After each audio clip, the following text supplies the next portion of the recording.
Dude, do you remember the Pizza Hut buffets? I'm so happy they're coming back. Is it like officially coming back? I don't know if they're coming everywhere, but the story's starting to pick up, or I'm starting to see it all over the place, and people are posting videos like, look where I'm at. It's Pizza Hut, and it got the buffet. Before we even get excited about it, have you seen the TikTok conspiracy theory about the government and cheese? No. I'm gonna send it to you. Are we running out of cheese? Long story short, they were running out of the dairy companies were like hitting they were going under and stuff. So the government bought an abundance of cheese and hid it in a cheese cave. And then they asked a bunch of chains like Domino's, Little Caesars, Pizza Hut to use this cheese. So apparently there's this big theory that there's a cave somewhere filled with cheese that like mass pizza companies use this cheese. Jesus. Me and my brother we need some like Indiana. We need like the Indiana Jones of Parmesan to go looking for this shit. Imagine there's like stalagmites and stalactites of like brie and Gouda and mozzarella. And I'm like, this is five. Bro, you really can't make that shit up. That's crazy. Dude, I'm going to send.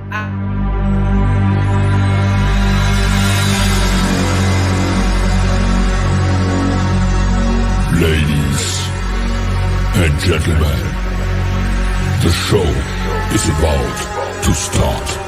In 10, 9, 8, 7, 6, 5, 4, 3, 2, 1.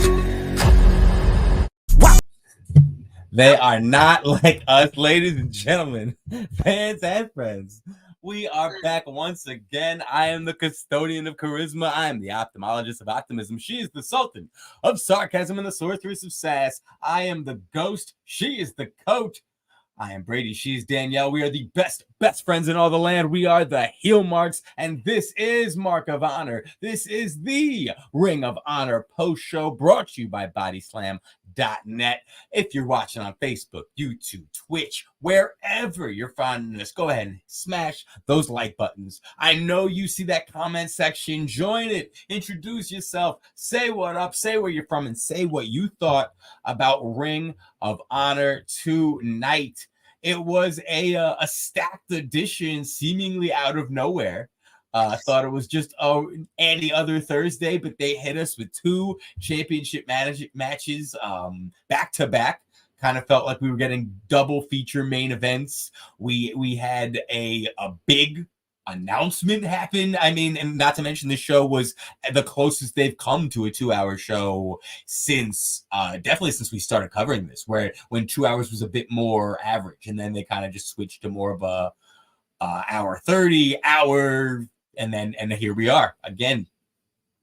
Yeah, I was actually shocked when I saw the time. I was like, oh, we're getting more than an hour or more than 40 minutes. This is, I don't know how I feel about this. Well, it was when I saw it, like my first thought was, oh, okay, well then they're probably giving the 2 out of 3 falls at least like 30 minutes. And then I saw that they also gave us the tag team championship match on the same show. Now, I don't want to sound like I'm complaining about that. I'm certainly not.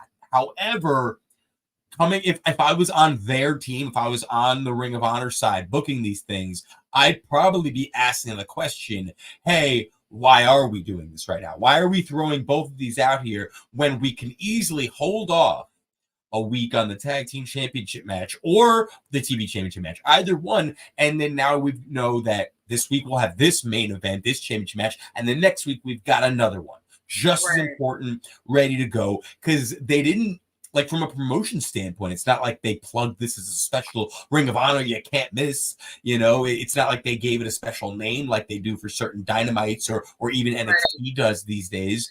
So they kind of just picked this random Thursday to go ahead, and they didn't even, usually they'll bookend. So usually we would have opened with the tag team championship match, finished with TV, but no, they kind of just back to back with us. So once again, I'm not complaining. As a viewer, great, awesome, thank you. But I do wonder what you're giving us next week, and probably would have just been smarter to save, you know, one of your home run hitters instead of just putting them back to back. Yeah. Also, I feel like when he was like, "Let's do the the 3 count, 2 out of 3 fall. Sorry. I thought that already happened. Like, I was surprised that it was happening this week when I feel like we've heard about it for like a couple of weeks now. Well, they plugged it 2 weeks ago, yeah, and then they didn't do Right. it last week, and they decided to do it this week instead. So, like, once again, that's fine. And they've been talking about the tag team championship match also. So it's kind of like they've both been building up to that, but never really like defining when it was going to happen. So the Right. fact that they decided to just say, hey, let's burn both of these in the same night. And I noticed tonight we did get a couple mentions about I think Death by Dishonor. So, Yeah. and I think we spoke about it that last time that's in July.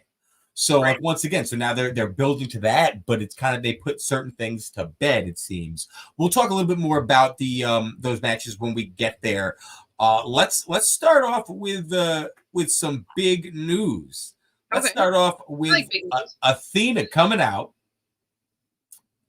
with her crutches, coming out with her squad. Lexi Nair gives her a big entrance full of bravado like we know her to do, but then all of a sudden Athena's coming out. She's limping. Serious look on her face. And she announces that she is hurt. And she announces it's going to be out for about 4-6 months, she says. And then we get this. So, I have decided that it is best for the division. It is best for Ring of Honor. It is best for MIT, my sisters on stage with me. This is hard, man. Wow. 558 days. Keep the Ring of Honor Women's World Championship around my waist. She keeps getting me. This is not how my story ends. This is not how my reign ends, because I am going to be your Women's World Champion forever. So good. Perfect. So good. Perfect. As she was saying it, I was like, yo, imagine she's just like, I'm keeping it. I was like, I wanted to be like, she can't relinquish it. I was like, because No, everything on the show never and for all the viewers watching, I can attest to that. Danielle did literally text me. She Yeah. texted me because you know you guys just watched her. Athena had the long pause. She drew it out appropriately, and Danielle literally texted me. Imagine she just says it's best for me to keep it. Yeah. And I boom, literally- then she hits us with it. I literally texted her right before she did the pause, and I was like, she's keeping it. I was like, this is gonna be great. Yeah. Perfect. The news, and then right after that, of course, is we get Queen Aminata and we get Red Velvet, and not for 1 second are they even buying this. Right. They show no sympathy for Athena. They're calling out Billy Starks and the way she won the TV championship as a sign that everybody in MIT lies and does not hesitate to fake injuries to get out of fights. Right. So, and And we even bamboozled get a once mini. Yeah. Yeah, we even get like a mini bump from Athena here. She does get pushed. She drops. Yeah. So the dirt sheets, the streets are saying that Athena's injury, which happened end of May, the last taping in May, there was an injury. I forget who she was facing. I think Viva Van. But she had a foot injury, and they didn't know how bad it was going to be. But then she got it tested, and they said at the time that once again, this is like May 31st. They're saying it's only a few weeks. So figure from here, we probably only got maybe 2 to 4 weeks left, depending on how bad, any setbacks. So we're probably only looking at a month tops, which is why I think she came in with the, acknowledging the injury, but saying it's not going anywhere. And also, she said 4 to 6 months. Does that mean that she is eventually, it is going to be revealed that she is lying? So it's like they're going to keep her kind of pretending, quote unquote, pretending to be injured while she's actually injured. But as soon as she gets better, then she can say, aha, you were right. I was faking the whole time. Oh, maybe that'd be fun. I don't know. Well, Queen Aminata and Red Velvet were already bamboozled, so now they're nervous and they're like, "I don't buy it. You guys Yeah. do anything to win to keep gold around your waist, Right? It's bullshit." So They got no reason to trust Athena. right. I do think Queen Dominus is going to be the one to take it from her, though, when it does come. I feel like. Yeah, I could see that. I could see that. The thing about Athena is she's so good. She's so good. Like everything she's doing, and like here's another time where it's like, I don't know that anyone else in this situation, in this position, will be able to do this the way she's doing it, where she does have a legit injury. Thank God that it's not that bad. She's able to work through it. But what do you have to do? Well, let's see. About a week after AJ Styles cuts like a fake retirement thing, we need you to cut a fake injury. You know what I mean? It's like, this isn't the easiest request. And she knocked it out the park. She did it perfectly. She had me hook, line, and sinker. Like he really did, to the point where I was thinking that Red Velvet and Queen Aminata might come out to pay Athena respect, because I thought like was the way she was talking about, you know, I know the women in the back that love to perform for you, like the up until the clip we just showed, everything she was saying was a shoot. It looked like a shoot. It looked like it was super emotional for her, and it looked like it was a baby face, I'm leaving after 588 days, so, you know, respect me on my way out type of speech. So I bought it, and I thought that Athena and Queen Aminata were going to come out and almost give a standing ovation as she limped to the back. Right. So I'm you're Detective Dan always. You're Detective Danielle. You are the super sleuth. I give you respect for calling it ahead of time. But I was like, I know she had me, bro. She really did. Oh, I was so pumped when she did this, because really when she was like, I carry this division. And that's not knocking any other women in the women's division, but she really is a true locker leader. She really is And it's not even that she carried it, because the way I remember her putting it was she put it on her back, and that's another thing where I thought it was like almost a baby face, because if she did say I carried it, it'd be different. But I heard put it on my back, and that's kind of giving respect to them still. It's not saying I carried no one, but I put the division on my back, and we all brought it here. We have a TV championship now, you know. Yeah, like so beautifully put too. She's like, this isn't how my story ends. This isn't how my reign ends. Like, this is not how it's gonna be. Like, so good, so good. And, you know what? If people don't show what it say. And you know what? It goes to like Roman Reigns, where like people, you know, will see someone like Rhea Ripley get hurt and have to drop a title, and they're like, but Rhea's only going to be out for like 3 months. Roman Reigns would take off for 3 months, but between title defenses, he was fine. Like, how does this make sense and stuff like that? Right. And, you know, it's hard to argue against certain logic like that. So when it comes to someone like Athena, I'm happy that they thought outside the box. I'm happy that they didn't just rush to something like that. I'm glad they didn't just decide, because also keep in mind, this is a ROH. Which means that you can, if Mark Briscoe was fucking her, granted he's been on AEW, but you understand what I'm saying. If any of their champions that we never fucking see hurt their goddamn ankle and had to take off a month, we'd never fucking know, because we never see them on that.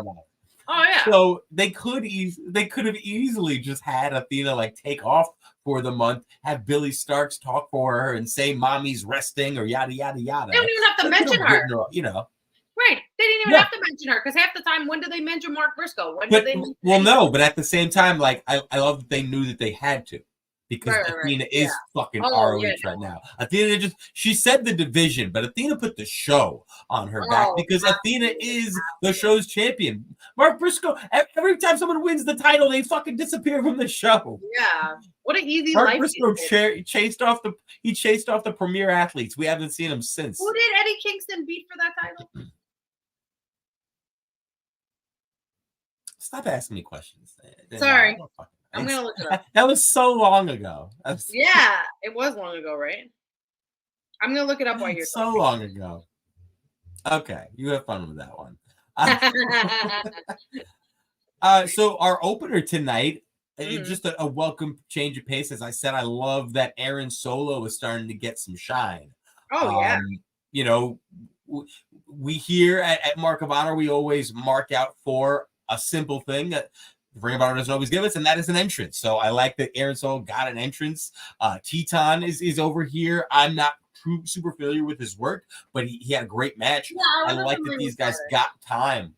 Yeah, I like these guys got time to go back and forth though, because people still have to get used to seeing Solo in the ring. And Teton, this is the debut here. Yeah, it was Claudio Castagnoli, by the way. Duh. Also, yeah, I did like this. Like when this first came out, I was like, "Oh, Aaron Solo's winning." Like that was immediately. You know how we normally do this with matches, where we kind of like already know who's gonna win. And this one, I know. So I thought the opposite. Oh, did you? Well, I didn't. But they take care. They take care of the Mexican talent when they bring him in. They always do. I was very intrigued that like it lasted as long as it did too. I guess I wasn't planning on this show being as long as it was tonight. So I was very surprised that they actually gave this match some time. Like I was like, oh, this is going on for a while, and I'm enjoying it. It's not just like, okay, this is a match we should wrap up. I was thoroughly enjoying this. Well, because once again, like this was a showcase match for a Mexican talent coming from, I believe, CMLL. So this is what they do. They always take care and they showcase those guys. Aaron Solo is a proven worker. Like we know he can go, and this is the kind of stuff he does well, where he will always be able to make them look good, but he'll always be able to also like surprise you with those close near falls. Like Aaron Solo's a worker. He's a goer. He's got more charisma and personality than people give him credit for. So I'm happy that like the elevation with him is slow, but I'm happy to watch it. We've watched him finally get to a point where he's getting entrances. A couple weeks ago, the last show me and you did, we saw him involved in like a showcase match with other guys that are all considered top guys in the division, and he was there hanging. So we're watching him slowly climb that ladder. We're just waiting for him to like them to click a switch on like what his next gimmick's gonna be, angle's gonna be, who's he gonna work with, when's he gonna win. Yeah, definitely. Yeah, but this was a fun one. Speaking of fun, it's never fun when somebody gets hurt. JD Drake, luckily, we're heard that he, apparently, so his injury had happened last week. It's not that bad. His, I think it's also his foot and ankle is healing up, but he says he'll be back soon. They still made reference to JD Drake by referring to Anthony Henry as the workhorseman. Him teaming up with Cole Carter, Griff Garrison, surprising team here. We did see Maria return to her boys' aid, and they defeated once again Serpentico, this time teaming up with the infantry, Sean Dean and Carly Bravo, with Trish Adora, who they did not leave backstage. Finally, we got that. I was happy about Trish Adora, This is the feud that doesn't end. It just goes on and on, my friend. And this is not a feud where I want to chant fight forever. Like, wrap it up, man. Just buy a new mask. Like, it's okay. Like, just get over it. Like, this is ridiculous. I'm just like, I was like, ooh, who are they facing? And then I was like, oh, Serpentico again. Oh. And for the record, I was surprised, like pleasantly surprised, because we saw Henry get the win. So I was glad that like they gave the win to Henry of all people here. But definitely. I was shocked. I was surprised they didn't let the infantry get it. And then by the infantry winning, Serpentico would have gotten a win, and that kind of would have finally ended this fucking thing. Also, for me, maybe I'm wrong and you can correct me, but when I see the workhorsemen, I think of them as baby faces. So it was weird to me that they were with Cole Carter and Griff Garrison.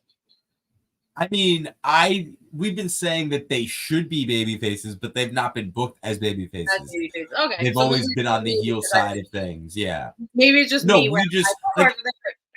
No, it's A, because we're fans of them and we know them, and so like we think of them a certain way, but also we have said multiple times on the show where their chemistry is, and with their difference in styles, they'd be a great babyface team. In Ring of Honor, and it particularly, the crowd gets behind them. You ever put them in like a random squash match against jobbers, the fans love watching their offense and love watching them click. And other than JD Drake just looking after the crowd and giving them one of these, they really aren't like super heel inducing. You don't find yourself wanting to hate them. JD Drake will face a full-on babyface and shake his hand. Why? Because he's excited to punch someone in the face and get hit back. They like to fight. And wrestling fans like guys like that. So, the workhorsemen should be baby faces, and hopefully they'll find their way to babyface station. Speaking of babyface station, we got a change happening. It's something I've been asking for. Praise be to he, and he is Jacoby Watts, who may be a babyface. Oh man, do you think he's a babyface? I think it's happening. We saw him cut a promo, and like it had, you know, it was similar to the stuff he'd been saying, you know, right. Praise be to me, he and he is me, but it was also saying Jacoby Watts believes in you people. You people can be all you want to be. Like it was more positive.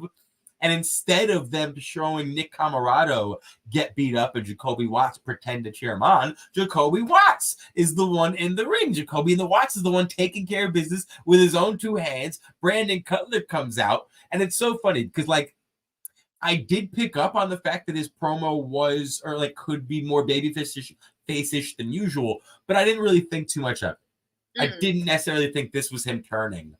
Because it could still have gone either way.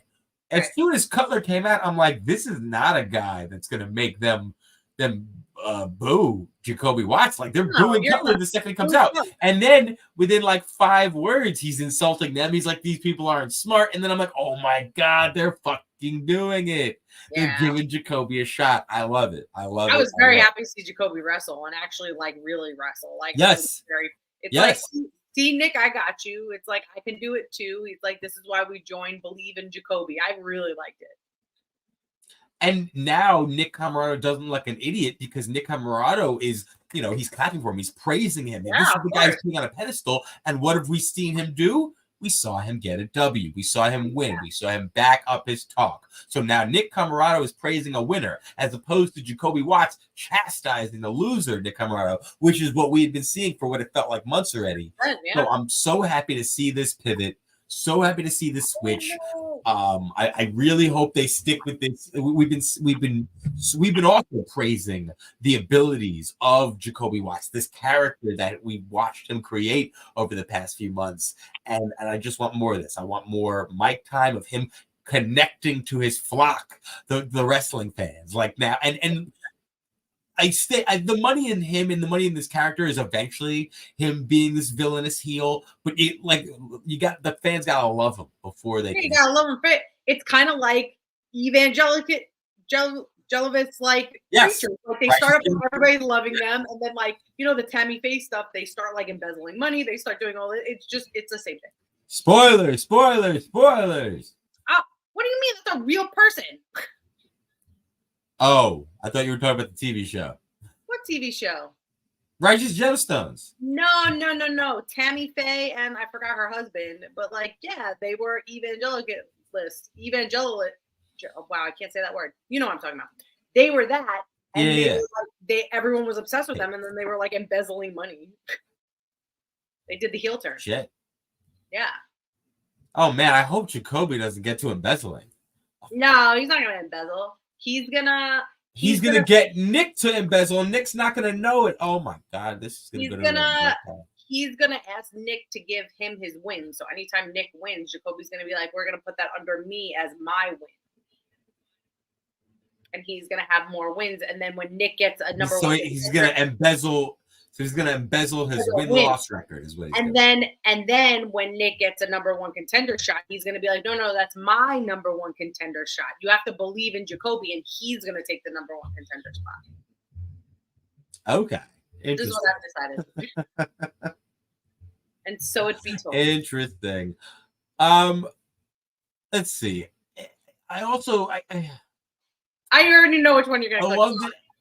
Yeah, no, I love the Iron Savages, but I said it last time. The heel Iron Savages aren't work. I just don't see the fucking point.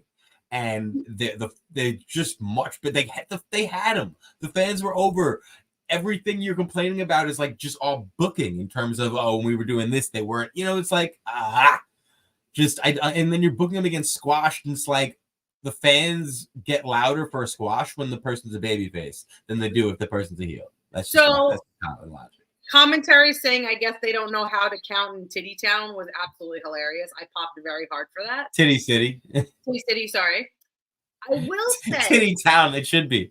It should be Titty Town. I will say, I feel like Titty City doesn't work as a heel thing. It's too fun to be a heel thing. Right.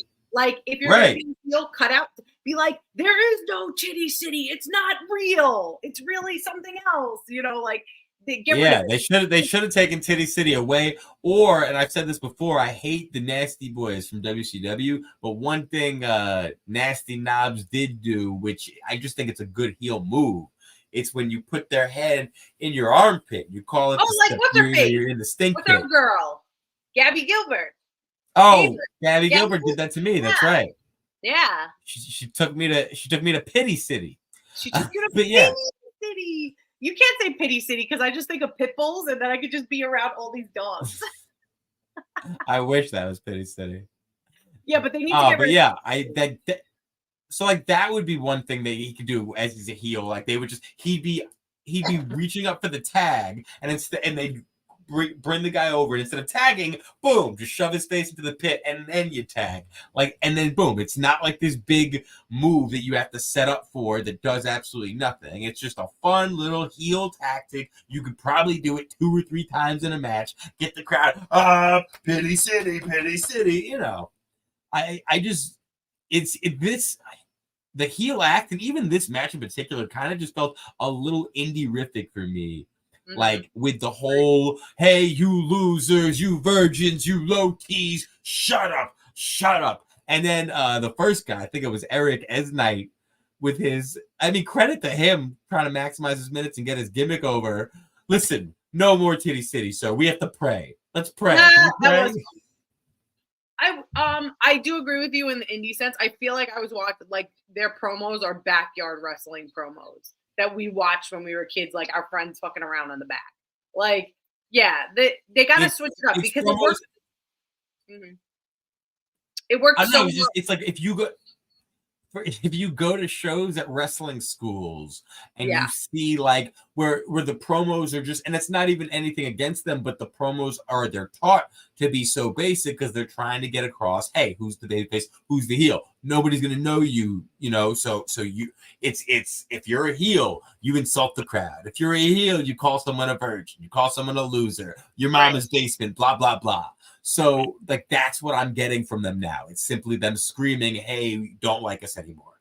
Right. It's not, and it's not fun because, like, their gimmick was fun and they were baby faces. If you're going to be heel, you got to completely destroy it. The only way to get it. Yeah, and also, I feel like they started out as heels and then became baby faces because their shit got over. And then randomly they just were like, hey, we're going to be heels again. And which sucks because I love the 3 of them. Yeah, and there's no evolution, so they're not elevated. That's the real problem here. Like, if you're going to switch, then switch. Then say you're not Iron Savages anymore. You know, switch something. Say you ditch the sauce hoss for something. You know what I mean? Like, something's got to change, but it can't just be we are the exact same people, but now we fucking hate you. Like, that's just it. And they're not. It's not the. They're not going after anyone. It's not like we're bad guys, so now we're gonna go after somebody you love. They're just going after the crowd. Right. Titty City might as well be Kansas because it's completely flat. They're not elevating at all. It's miserable. Completely flat city.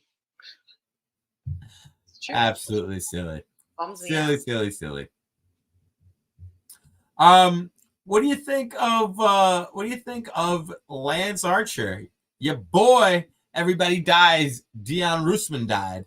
I love Lance. Lance Archer should be bigger than he is. He should be a bigger. I agree. I don't want to say he should be a bigger deal in Ring of Honor as well. Like it should be a bigger deal when he comes, and you can do something easy where you just have anybody in the ring talking shit. You know, a low-level heel, a local talent, give him a mic, let him talk for a minute, and then boom, when that Archer's music hits, he comes out and he destroys people. You could have him do this for like a month or 2 months, and it probably wouldn't get old. It should be a big deal that he comes to ROH because I feel like he should be a big deal in AEW. He should be treated like a special attraction. He should 100% be like they say it that way, but they don't execute it that way to make it look like he's the monster that he is. Right. Like like realistically, why would Lance Archer show up? You're gonna really tell him, hey, so we got you facing Mr. No Name? Like, wouldn't Lance Archer be saying, where's Mark Briscoe?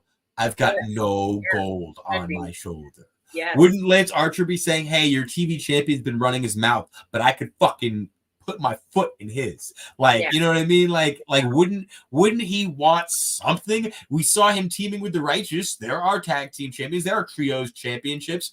Wouldn't he want something? So I just don't buy that Lance Archer is just thrilled to come out and smile and kick someone's ass for 5 minutes and then go in and nothing changes. Yeah, so I'd like something to change with Mr. Lance Archer. This was also another match where like Rushman kicked out a bunch and like got some moves on, got some offense, and I was very impressed with him. But it was just it was just a weird thing because you say Lance Archer is this monster, but yet you're not presenting him with anything special or giving him any storylines. It's kind of like you just have him out as you said, a special attraction, but they're not doing anything for the special attraction. Right.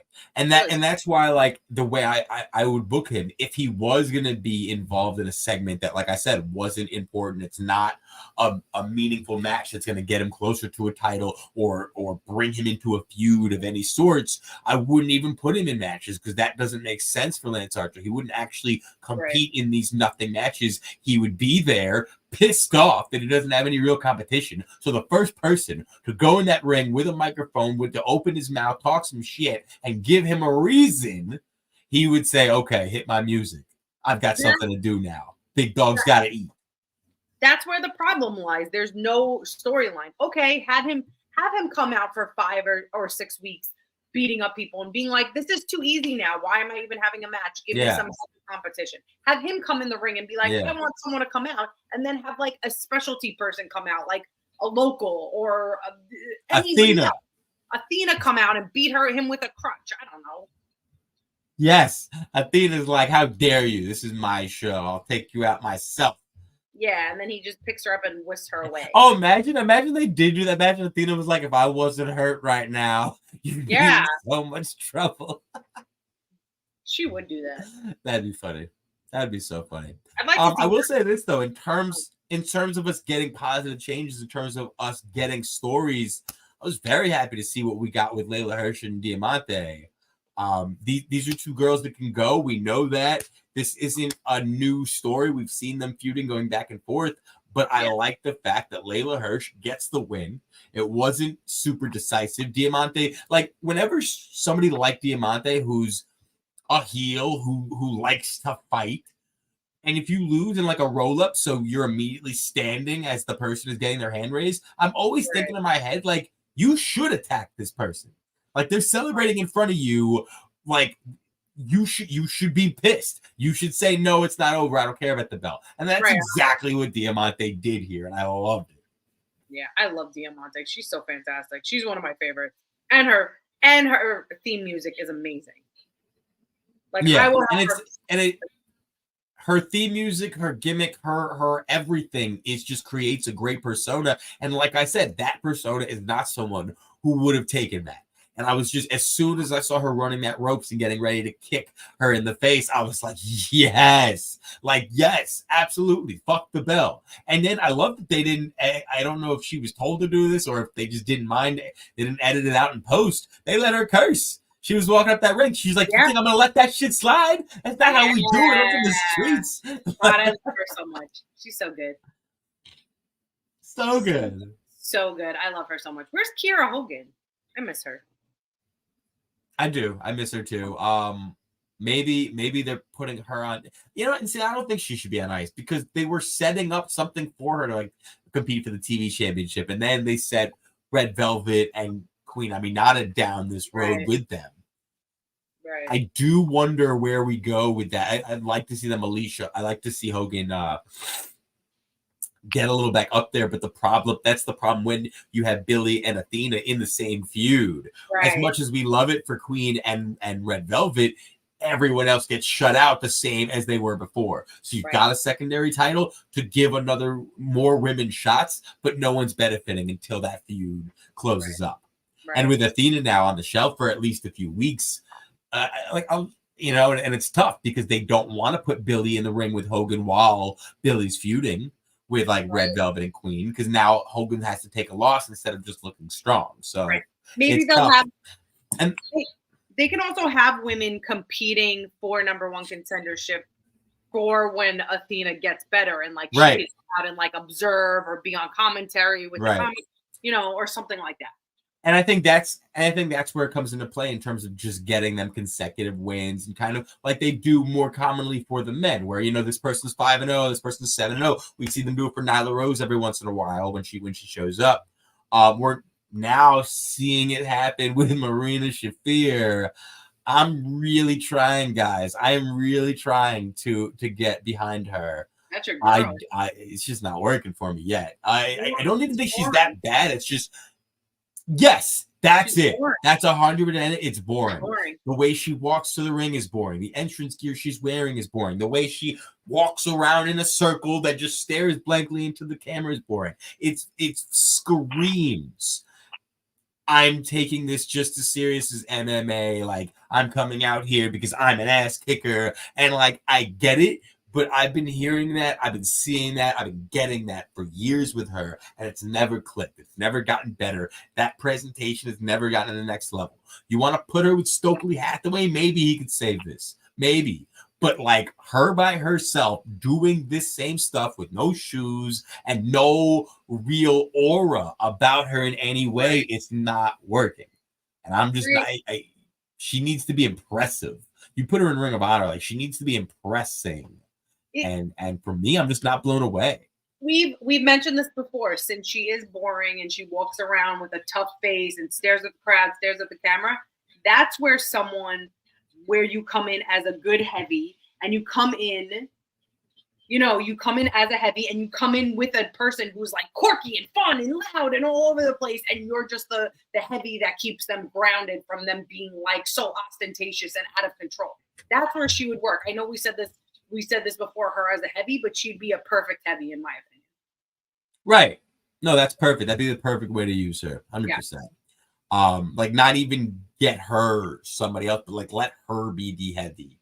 Honestly, like Diamante and Mercedes Martinez kind of have a thing that they, you know, every once in a while they're a team, then we won't see Mercedes for a while. But like you could kind of throw Marina in there. And she could, you know, like she could add something, maybe even put Marina Shafir with the premier athletes. Like, you know, she is, listen, like that's one thing you can't take away from her. She is an athlete.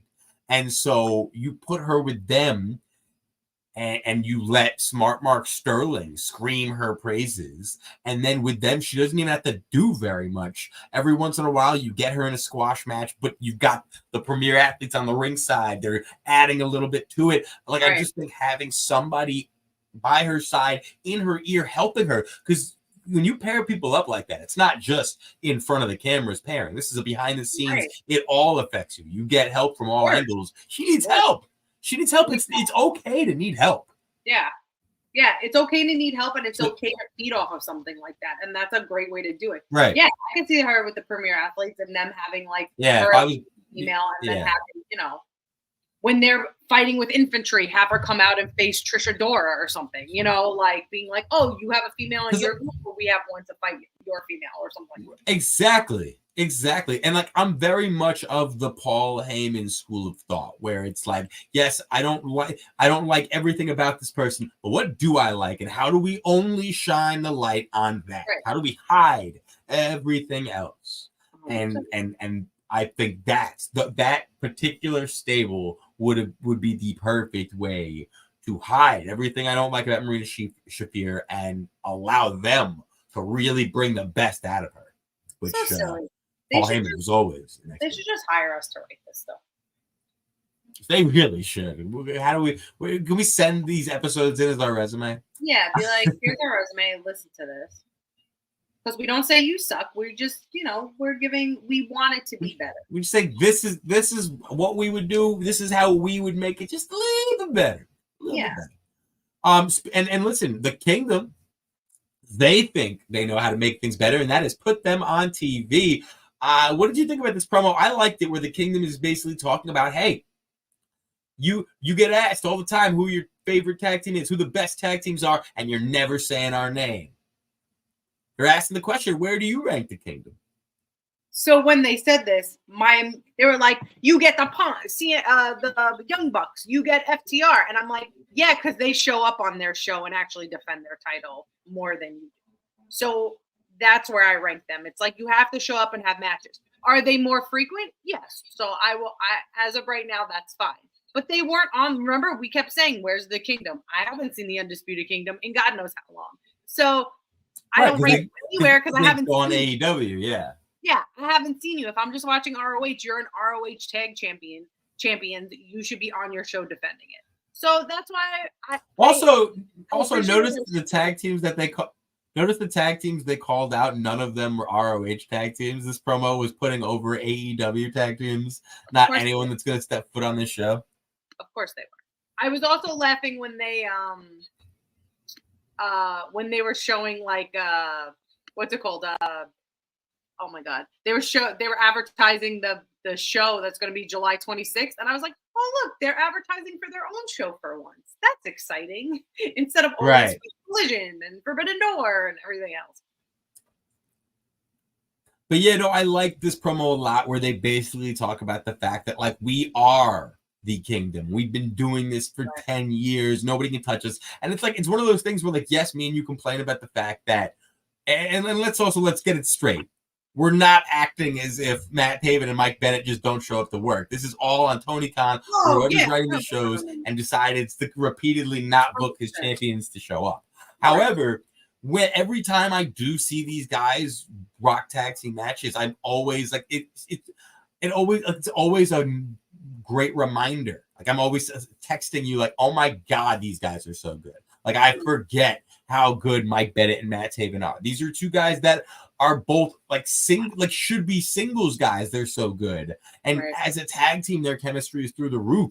So I really do I bought every word they were saying. Like I bought this entire promo, hook, line, and sinker in terms of we are one of the best. Put some respect on our name. Right. And then we did get it. I'm sorry. No, I was just saying I was totally invested in this promo. I thought it was a really good promo. Obviously, I was laughing a little bit, but I did appreciate the promo. I thought it was a very good promo. I mean, I like when, once again, I would have, if I was booking this, I probably would have had them both cut their promos about the match. However, the match would have been next week. Like I said, I just didn't think they needed to double stack us with a double main event. Right. Not complaining. I wonder what they're doing next week. You know what I'm saying? Yeah. But when it came to this match totally delivered. The ending was a bit interesting. Like the storytelling was a lot in there with him grabbing the belt, then get rolled up, and then boom, just pulls him with the yoink afterwards. Yeah. So I like how they did that. It definitely doesn't seem like this feud is over. Right.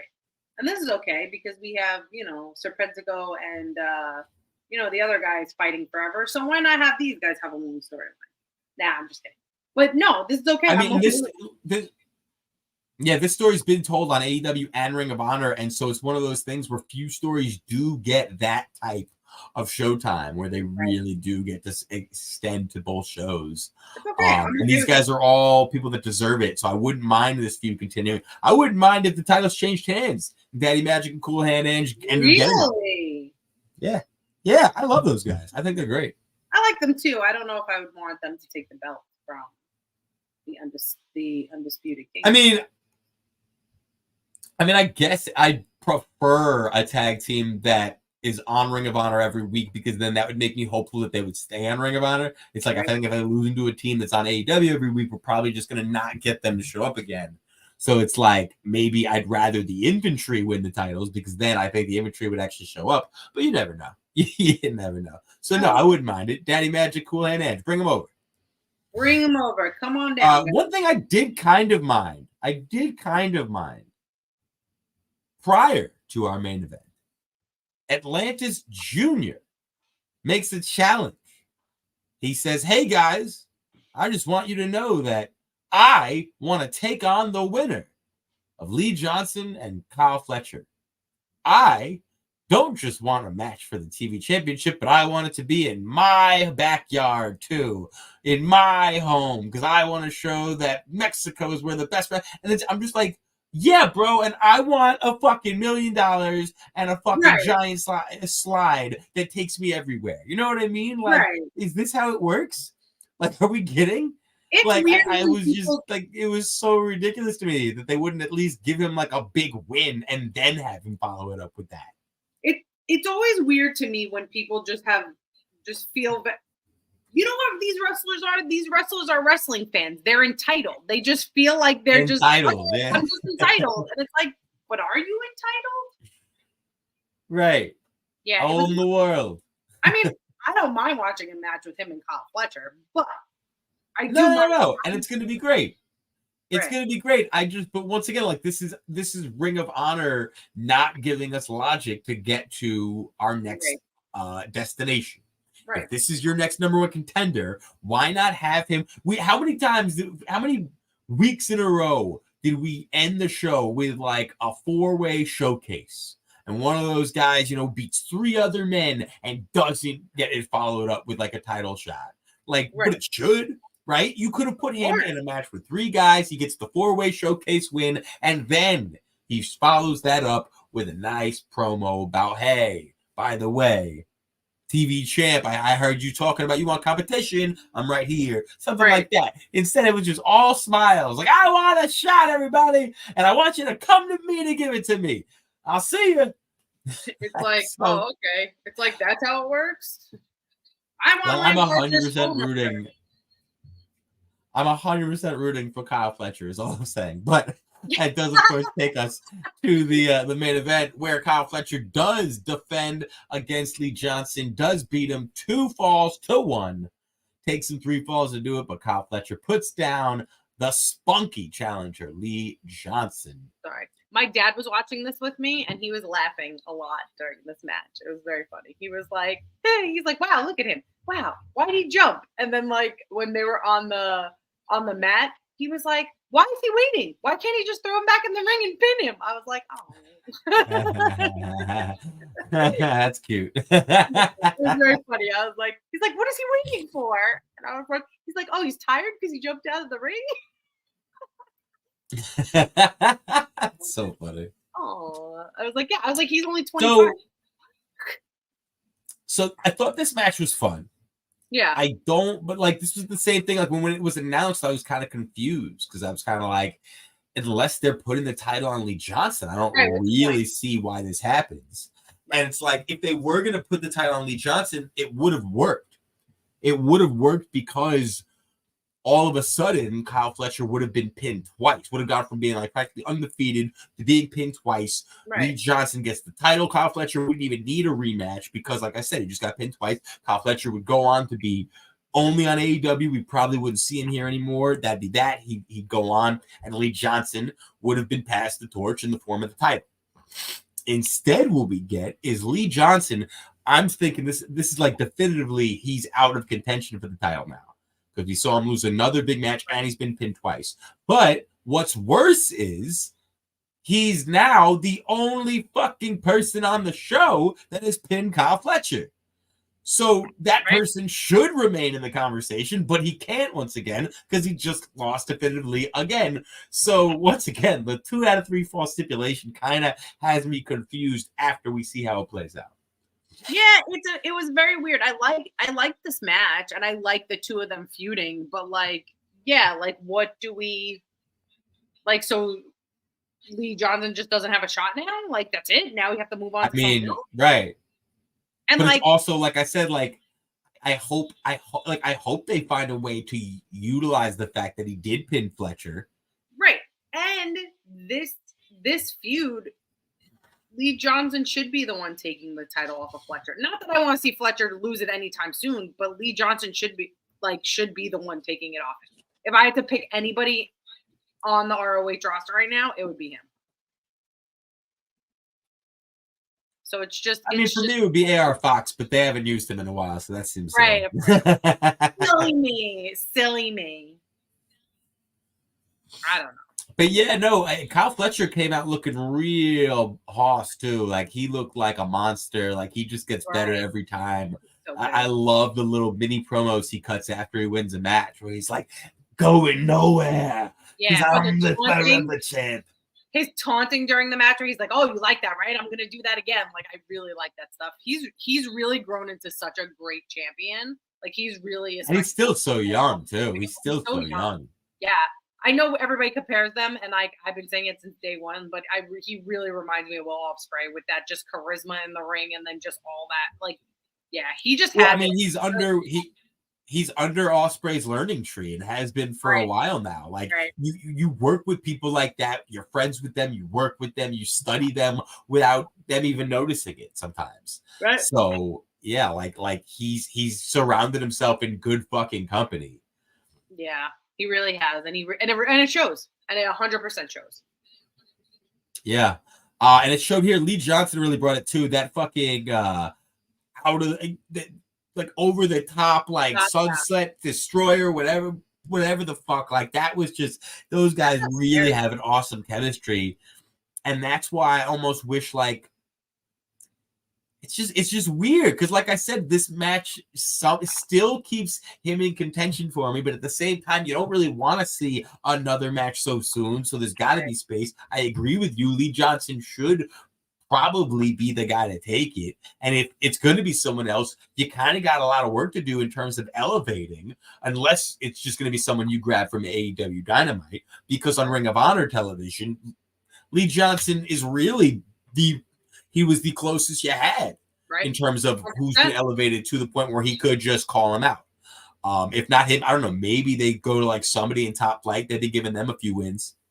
I don't know. It sounds like maybe Lance Archer should get a shot at the TV. Yeah, that'd be cool. And that'd be a fun one too, because we've only seen Kyle Fletcher work with a lot of people that are like similar in style, or at the very least similar in terms of versatility and the way they can do it. Lance Archer's a big boy, big boy. So that'd be fun to see. All right, yeah. So let's have that. Let's put that in the universe. We should have a whiteboard and write down things. We need to get a whiteboard. I feel like if you write it down, it happens. All right. Do you have a whiteboard? No, but I'm going to order one on Amazon now. It seems like something you would have. I'm like very surprised you don't have a whiteboard. No, I don't have a whiteboard. I have a corkboard. I was going to say, yeah, that's what I'm thinking of. The one with the fucking thumbtacks. Yeah, you would have a corkboard, of course. Yeah, I definitely have a corkboard. Yeah. Not a whiteboard. Well, guys, thanks as always for hanging with the heel marks. This has been another edition of Mark of Honor. We're going to catch you next Thursday. See what Ring of Honor has for us. Do not forget to follow us everywhere at the heel marks. Do not forget to support everyone over at BodySlam.net. The whole pod work, the whole network, everyone. Support them at slamchats.com. You guys are the best. We are just trying to be like you because we're not just smart marks. We're heel marks.